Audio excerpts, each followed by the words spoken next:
दोस्तों, पेंशन भोगियों के लिए बड़ी राहत। केंद्रीय पेंशन लेखा कार्यालय ने सभी बैंकों से मांगी ये अहम जानकारी। जी हां दोस्तों, एक बड़ी ही महत्वपूर्ण अपडेट हमारे 60 लाख से अधिक पेंशनर्स और फैमिली पेंशनर्स के लिए। यहाँ पर आपको बताना चाहेंगे कि केंद्रीय पेंशन लेखा कार्यालय बीकाजी कामा प्लेस के द्वारा 8 दिसंबर 2020 को पेंशन वितरण से संबंधित सभी बैंकों के पदाधिकारियों को एक लेटर यानी बोल सकते हैं आप ऑफिस मेमोरेंडम यहाँ पर जारी किया है। और इस ऑफिस मेमोरेंडम के अनुसार सभी बैंकों से ये जानकारी मांगी है कि उनके द्वारा पेंशन भोगियों से संबंधित शिकायतों के समाधान के संबंध में क्या कार्रवाई की जा रही है, कौन सा सिस्टम वो फॉलो कर रहे हैं और अब तक कितनी सारी शिकायतें उनको मिली हैं और कितना समाधान यहाँ पर किया गया है। क्योंकि पेंशन भोगियों की बहुत सारी ऐसी शिकायतें होती हैं बैंकों से जुड़ी हुई, जिनका कि बैंक ना तो फॉलो करती हैं और पेंशन भोगियों को काफ़ी लंबे समय तक उनका सामना करना पड़ता है, यानी कि उन समस्याओं को नहीं सुलझा जाता है। तो इसी की वजह से अब यहाँ पर CPO ने ये आदेश यहाँ पर जारी किया गया है और इसका सब्जेक्ट भी यहाँ पर देख सकते हैं कि रिव्यू ऑफ ग्रीवेंस मैकेनिज्म, यानी कि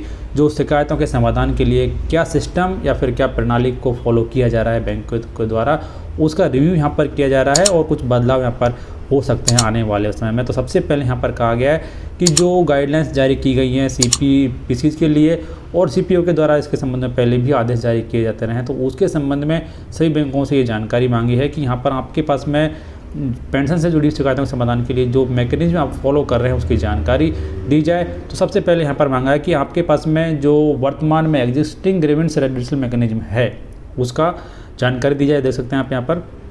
कि in your CPPC bank for pension, यानी पेंशनर्स के लिए क्या सुविधा यहाँ पर दी जा रही है उसकी जानकारी आपके द्वारा दी जाए। नेक्स्ट यहाँ पर कहा है कि नेचर ऑफ जनरल ग्रीवेंसेस, यानी कि आपको कौन कौन सी जो शिकायतें वो बैंक पेंशनर्स से मिलती हैं। फिर तीसरा यहाँ पर है कि process for redressal of grievances of pensioners, यानी कि पेंशन भोगियों की जो शिकायतें हैं उनका समाधान के लिए कौन सी प्रोसेस को आप के द्वारा फॉलो किया जा रहा है, आपकी बैंक के द्वारा फॉलो किया जा रहा है। उसके बाद में चौथा यहाँ पर है कि एस्केलेशन मैट्रिक्स ऑफ ग्रीवेंस, यानी कि उसकी मैट्रिक्स क्या है। फिर यहाँ पर है कि mediums for lodging and redressal of grievance, यानी कि आप किस तरीके से एक पेंशन भोगी शिकायत लॉन्च कर सकता है, जैसे कि वेबसाइट के द्वारा, फ़ोन के द्वारा, फैक्स के द्वारा, लेटर या फिर पर्सनल विजिट के द्वारा कौन सी आपके द्वारा फॉलो की जा रही है, इसकी जानकारी भी यहाँ पर बैंकों से मांगी गई है। उसके बाद में यदि कोई टोल फ्री नंबर पेंशन भोगियों के लिए बैंक के द्वारा प्रोवाइड किया गया है तो उसकी जानकारी भी मांगी गई है। और यहाँ पर यदि ये भी कहा गया है कि यदि जो शिकायत है वो CPO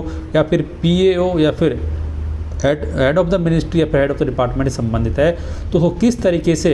आगे यहाँ पर भेजा जाता है, इसका क्या प्रोसेस है बैंकों के पास में, उसकी जानकारी भी यहाँ पर मांगी गई है। और यहाँ पर लास्ट में एक ये भी कहा गया है कि जो CPO की वेबसाइट है उसके संबंध में जो ग्रीवेंस पोर्टल प्रोवाइड किया गया है, क्या उस बैंक ने उसको फॉलो किया हुआ है, यानी कि उसकी जो लिंक है वो बैंक की वेबसाइट पर दी गई है या फिर नहीं दी गई है। तो ये 8 ऐसी जानकारी हैं जो कि सभी CPPCs के जो पदाधिकारी हैं यानी कि अधिकारी हैं उनसे ये यहाँ पर मांगी गई है और तुरंत प्रभाव से सभी जानकारी देने को कहा गया है। तो हो सकता है कि पेंशन भोगियों की शिकायतों के संबंध में कुछ नए बड़े बदलाव आगे आने वाले समय में देखने को मिलें, लेकिन ये काफ़ी अच्छा कदम यहाँ पर उठाया गया है CPO के द्वारा, क्योंकि बहुत सारी बैंकें इस चीज़ को फॉलो नहीं करती हैं और पेंशन भोगियों की शिकायतों के लिए कोई भी सिस्टम उनके बैंक में नहीं होता है। तो यहाँ पर ये कदम काफ़ी अच्छा सराहनीय कदम उठाया गया है।